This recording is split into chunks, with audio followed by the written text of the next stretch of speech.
A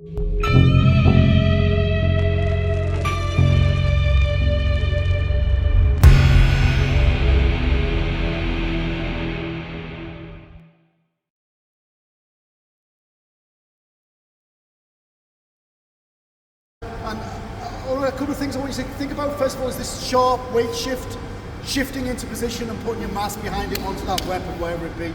And also the two times that you do go up and down, that's the beginning of the kata and the end of the kata. Every other part of the kata should remain flat. Up the beginning, down at the beginning and up, and the second one is up and down at the end, right? Grab your partner and have that kind of sense of putting your mass onto your partner. And then when you get that sense, then drop your mass. Put on your mass, drop your mass. That's all. Understand? Have that sense of connection, drop. Connection, drop. And it should be effortless. Understand? I want you to think about what we've been talking about for most of the class. And what we've been talking about is using your body mass to shift your body mass to create power. Then I often think, kata means fall. But kata can also mean the law of karate. But it can also mean a mold. And so in this case, I really want you to think of this kata as a mold. And what you put into that mold makes all the difference. Like, if you have a mold of like a statue, a karate statue, right? You put your plaster of Paris in, you put whatever else in, and then you take the mold away, and that's the thing. Not the mold itself. To think that the mold is something is pointless. It's what you put into the mold, you take away the mold, that's what karate is. Kata is not the heart of karate, it can be just a mold. And today, what you're putting into that mold is weight shifting. Quick, sharp, controlled weight shift. Do you understand? Yes. That's what Enpi is meaning for you today, because that's what I've asked you to do, okay? So from here, I'm shifting my weight. Shifting not only this way, but also this way, of course, and every combination of work. But you're shifting, and you're dropping in. And then you're shifting back. And then you're shifting to the side, driving forward, shifting it in that way. Do you understand? Just a couple of technical points. I wouldn't overly recommend you touch your knee to the floor. There's control of your inner thigh muscle, your adductor muscles, and you're stopping at that point. Kind of looks like my knee's on the ground, but it's not. And then from here, I'm blocking my head. Even though as I come up, looks like I'm blocking Shotokan because I've moved up. But I was blocking my head. Then from here, this is kind of like a straight line stance, yeah? Zenkutsu rather than Zenku. I am driving straight in. Not like that, no. I'm driving straight in. And then I'm driving straight in. I am not Zenku Kibarachi. If you think that's a good way to create power, then you need to go back to school and do physics, yeah? You want your body mass to shift in that direction. So shift it in that direction and put your fist onto it. Next one, using both sides of your body. Both sides of your body to drive forward, both sides of your body to control that Agazuki. Understand? Yes. Last point about Agazuki. Like,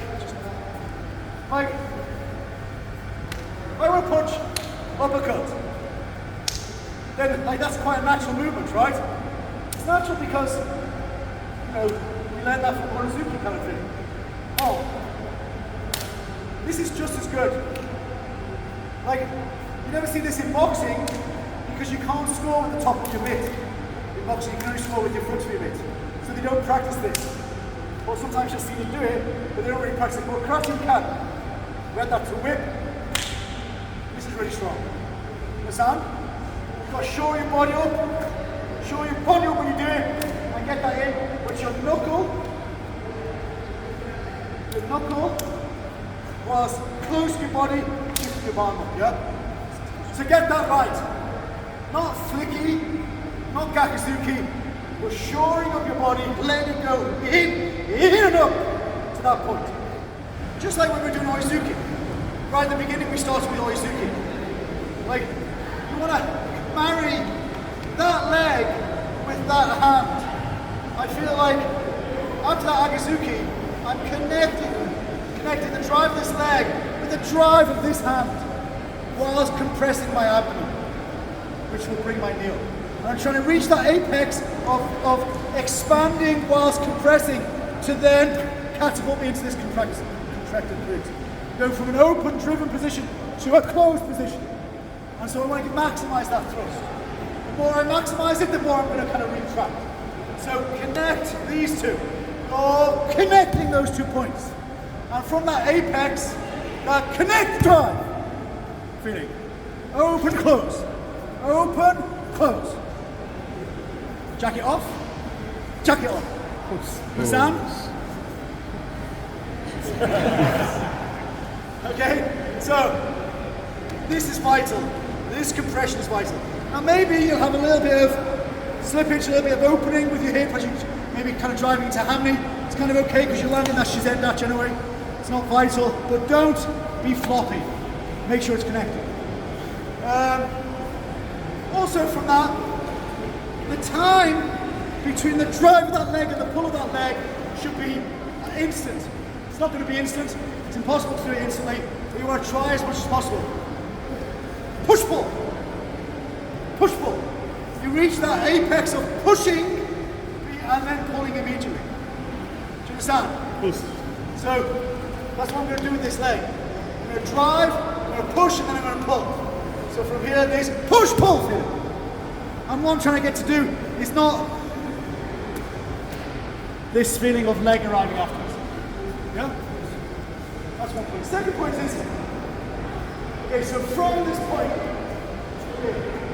jack it on feeling close, close. And then from here, open. This is open. Don't counter rotate here. You want to have that one shoe, the original kata, 1, 2. You get upright, but still facing this way. And then you turn.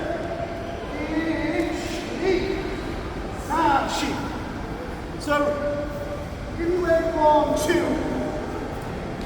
shift your stance, that's the position you're going to make. That connecting point. Understand? Yes. It's a little bit exaggerated, but like, from here, yes, open and connect. A little bit longer stance than normal. Then use your weight shift to bring your stance back to normal. So you're driving it close. 1, 2. Keep shift to break this good upright. Yes. Like you can get to where you're this kind of sequence, right? Where you're twitching and coming round. Then a lot of people kind of make a big deal about this. But I mean, it's obviously a different shape, slightly different shape, slightly different form, different stance. But we'll still have that same feeling. So you're making it upright. Don't come up. Basically, you're shifting yourself from hammy zenku dachi facing this way to kimudachi. That's it.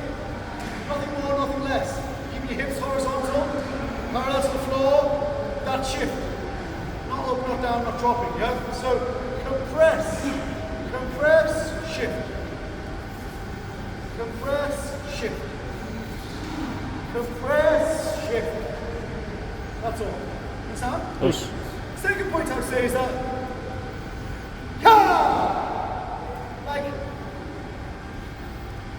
compress, release. Like you don't want to kind of stop on that point. I want to be in flow. So this so of course I'm going to shift. But I'm not going to shift so much that I can stand on one leg. Understand? Yes. So from this point, whatever application you want to give it, there's a whole host of things you can do. But you don't want to be able to stay on one leg for long. You want to stick your body mass into that and then relax. Right. Leg, leg. This feeling. Understand? Yes. So squeeze, release this. Prepare. 1, 2. Before you continue. Yes. Okay. Next point. Like, sacred dachi, say 60-40. Shotokan Karate, which will be 70-30. Not that much. So, bring your weight to your center and keep it there. Keep it there when you prepare. I've already moved. This point and this point is very little. 10%. There's a lot of shifting that people go on. Subtle, small shifts of your weight and put your mass behind it. Understand? Let me just go too much. So from here, shift, only 10%. 10% forward. Exactly same position. 10% forward, then go. That's like from this move, right? Hands shot. Like a hip rotation and therefore body shift is not so subtle. But the timing is. So if I wanted to punch cross. Okay, so like if I was gonna uppercut, then of course, like that timing is fine, it's good. But if I want to kind of create this, like I'm not really punching with my hand, so much that I can not make a fist. No fist. It's my hip. What I'm doing is I'm sending my hip in, I'm creating a stretch across my chest, which then catapults in this stretch short cycle, like a baseball pitcher. Understand? So if I did have the time, I would do that, yeah? If I had the time, if it was in that sort of situation. It's something that you just did led to being able to do that. So that sometimes you're just going in, of course. Sometimes you might be in a position where you can do that. Subtle, it's quite a big rotation, but the timing of this is subtle. So not over flamboyant, not direct, although both of them are okay. But try this open, stretch,